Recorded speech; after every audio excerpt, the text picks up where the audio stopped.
Баршаңызға сәлем, сіздермен тілгеспек жоқ. Либерал қазақ арнасы және оның жүргізушісі мен журналист Әсем Жәбішева. Арнада соңғы 8-9 айда жаңа видеолар шықпағанын байқаған боларсыздар. Оның себебін шығарылымның соңында бөлек түсіндірейін. Ал қазір басты тақырып Қазақстанның қоғамын абдыратып мыңдаған адам наразылығын тудырған Бішімбаевтың ісі. Бұл іс қазақ әйелінің мүшкіл жағдайының көрінісі. Тоқаев билікке келген тұста еститін үкімет дегенді шығарды. Азаматтардың сыңы мен ұсыныстарына жауап береміз деп мәлімдеді. Алайда ол тек уәде күйінде қалып, 2020 жылы тұрмыстық зорлыққа қарсы заң сол күйі қабылданбады. Тағы бір жағынан 30 жыл бойы Қазақстанды жайлаған ұрлық, қарлық, өтірік, зорлық енді осы Бішімбаевтардың істер арқылы шығып жатыр. 2018 жылы елден 1 миллиардтан астам ақша жымқырды деп 10 жылға сотталған Бішімбаев 2028 жылы бостандыққа шығу керек еді. Бірақ бар болғаны 1,5 жыл отырып шықты. Әділетті елде тұрсақ, Бішімбаев әлі түрмеде, Салтанат Нүкенова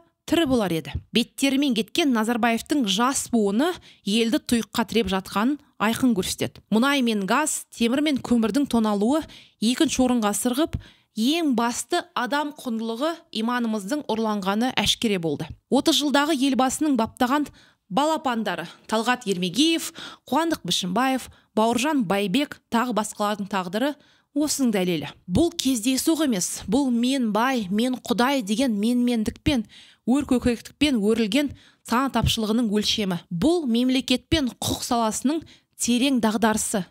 Бішімбаевтың жазасына кешірім жасалып, мерзімнен бұрын босағаны қаншалықты әділетті екендігіне құқықтық баға берілсе, бұл іс саяси маңызы бар істер қатарына жатқызылуы мүмкін еді. Ал енді бұл іс Тоқаевқа сабақ болар ма екен?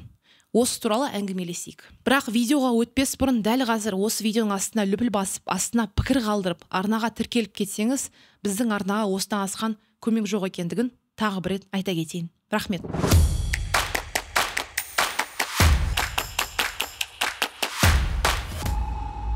Бір адам бұйрығымен бас кететін заманда қазақ қоғамында Бішімбаевтар қайдан шығады? Никогда в разговор, блядь. Ты кто-то, ты бармен, и мозги никогда. Хочешь, чтобы ебал тебя? Өткен жылдың қараша айында экс-министр Қуандық Бішімбаев әйелін өлтірді деген ақпарат елді шулатты. Кейін тергеу органдары Бішімбаев 31 жаса Салтанатты түннің ортасынан таң атқанға дейін аса ауыр соққыға жыққаны хабарланды. Салтанаттың алған жарақаттарының ауырлығы сонша, оның анасына қыздың бетін көрсетпеген. 92 жыл туған әйелдің бет денесінде сау сүйек қалмаған. Өткен аптада Бішімбаевтың соты басталды. Экс-министр сотта марқұм Салтанат Нүкенованың өліміне қатысы бар екенін мәлімдесе де, ұялмай қасақана өлтірмедім деп ақталды. Кешірім сұрағым келеді. Орны толмас қайғы екенін түсінемін. Әрі бұл жағдайға менің де қатысым бар. Алайда әйелім Салтанатты қасақана айуандықпен өлтірген жоқпын. Жек көріп қарғыс атсаңыздар да, Құдайдың алдында да, бәрінің алдында да жауап беруге дайынмын. Қасақана өлтірген жоқпын. Мен Салтанатты жақсы көрдім, деді ол. Салтанат Нүкенованың анасы Бішімбаевтың сөзіне қарсылық танытып, сот залында жанайқайын айтты. Тоқта, сен қалайша аса қатыгездікпен өлтірмедің деп отырсың. Қай бетіңмен осылай сөйлеп тұрсың.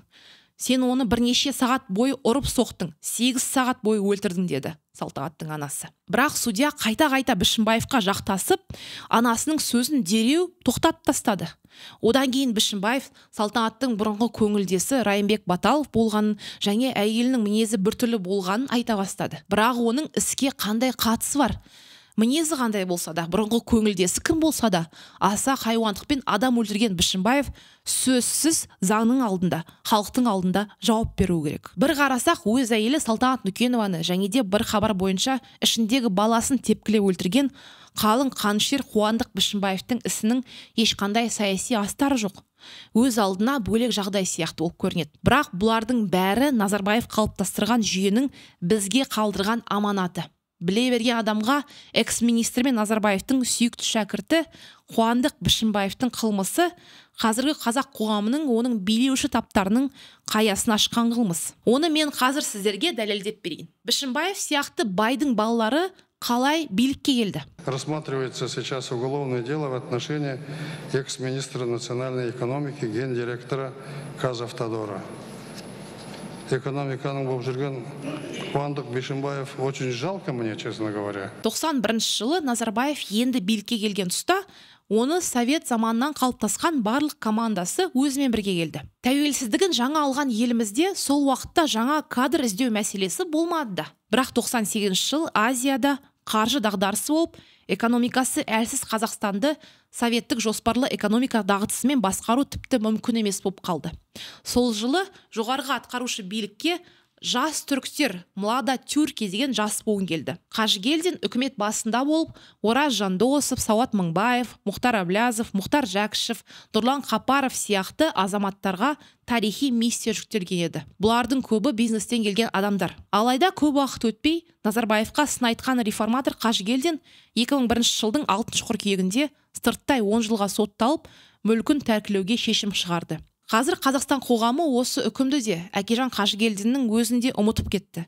Жас түріктерде бірінен соң бірі қуғынға ұшырады. Осыдан соң Назарбаев кадр мәселесін басқаша шеше бастады. Дәл осы кезде оның құра бастаған жемқор жүйесіне адал адамдардың ұл-қыздары билікке тартыла бастады. Осылай 20 жылдың ішінде мафия түсті, непотистік жүйе қалыптасты. Онсыз да советтің 70 жылынан азып тозып, дәстүрінен, мәдениетінен, тілінен айырылған елге Назарбаев билігі ұрған үстіне жұдырық болды. Халықтан ұрлаған ақшаға Назарбаевтың жас буыны шетелден үй, яхт алып, Монте-Карлоның казиноларында қымбат шарап есірткіге үйреніп, моральдық жағынан асып тозды. Бұған бір керемет мысал ретінде Назарбаевтың жиен немересі Айсұлтанды келтіруге болады. Шетелдің топ университетінде, корольдік әскери академияда білім алған Айсұлтан Назарбаев жемқор жүйенің ханзадасы болды. Тіпті оның Қайрат Боранбаевтың қызы Әлима Боранбаеваға үйлену тойының шығыны 10 миллион долларға жетіп, оның 3 миллионы американдық рэпер Кайни Уэстке келіп, рэп оқып беру үшін берілді. Айсұлтанның өзі болса, ақырында 3 жыл бұрын есірткіден қайтыс болды. Басқа мысал келтірейін. 2013 жылы көлігімен 6 бірдей адамды қағып, оның біреуін өлтірген Мақсат Үсеновті танымайтын жан елімізде кемдеген. Мақсат Үсенов Экспоның басшысы, Қажымұрат Үсеновтің ұлы. Оқиға орнынан қашып кеткен Үсеновтің үстінен қозғалған іс кейін тараптардың татуласуымен жабылып қалды. Яғни адам өлтіргеніне жауапқа тартылмады. 6 адамды қағып, бір адамның өмірін кескен Үсенов 1 жыл өтпей тағы да бір жол апатын жасап, оған да жазаланбады. Ал кейін Үсеновті есірткімен ұстады. Ол кезде де айыппұл төлеп құтылып кетті. Тағы бір мысал, жақында Алматыда күзетшіні аса хайуандықпен өлтірген Асқар Тастандиев, бұрынғы депутат пен прокурордың көмекшісі Саламғазы Тастандиевтің ұлы болып шықты. Көршілердің айтуынша Асқар Тастандиев нашақор болған. Осыдан бірнеше ай бұрын 55 жасар диспетчер әйелді тепкілеп ұрғанында айтып берді. Бірақ ол үшін ешқандай жаза алмаған. Осылайша басынған Шендінің ұлы 3 баланы әкесіз қалдырды. Ал Бішімбаев ше?